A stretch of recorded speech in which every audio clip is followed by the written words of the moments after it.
హరిహర క్షేత్రంగా పేరుగాంచిన వేములవాడ శ్రీ రాజరాజేశ్వర స్వామి దేవస్థానంలో వైకుంఠ ఏకాదశి వేడుకలు ఘనంగా జరుగుతున్నాయి.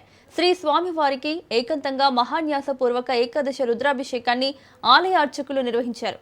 ముక్కోటి ఏకాదశి సందర్భంగా భీమేశ్వర స్వామి ఆలయాన్ని విద్యుత్ దీపాలతో రంగురంగుల పూలతో అలంకరించారు. శ్రీ స్వామివారికి ప్రాతకాల పూజను వేద మంత్రాలతో నిర్వహించారు. పూజల అనంతరం పల్లకి సేవపై ఉత్సవమూర్తులను ప్రతిష్ఠించి వైకుంఠ ద్వారం ద్వారా స్వామివారు భక్తులకు దర్శనమిచ్చారు. తర్వాత ప్రత్యేకంగా అలంకరించిన అంబారీ సేవపై ఉత్సవమూర్తులను ప్రతిష్ఠించి పూజలు చేశారు. ముక్కోటి ఏకాదశి వేడుకల్లో ప్రభుత్వ విప్ వేములవాడ ఎమ్మెల్యే ఆది శ్రీనివాస్, భక్తులు, మహిళలు పాల్గొన్నారు.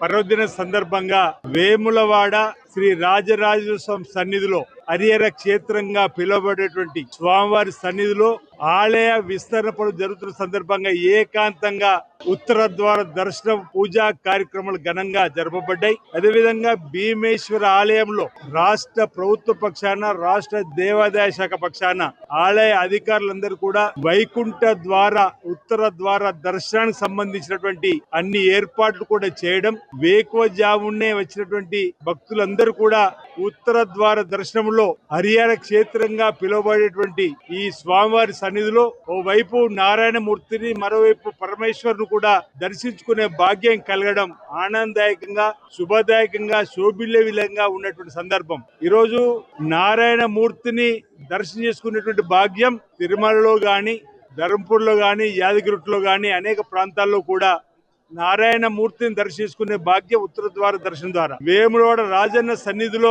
ఈ రోజు భీమేశ్వర సన్నిధిలో హరిహర క్షేత్రంగా పిలువబడేటువంటి ఈ దేవాలయంలో ఇద్దరి స్వాముల దర్శనం, హరినారాయణలకు సంబంధించినటువంటి ఏదైతే హరిహర క్షేత్రంగా పిలువబడ్డదో ఓవైపు పార్వతీ పరమేశ్వరుని, మరోవైపు శ్రీదేవి భూదేవి సమేత అనంతపద్మ స్వామిని ఈరోజు ఉత్తర ద్వార దర్శనంలో భక్తులు బారులు తీరి దర్శనం చేసుకోవడం జరిగింది.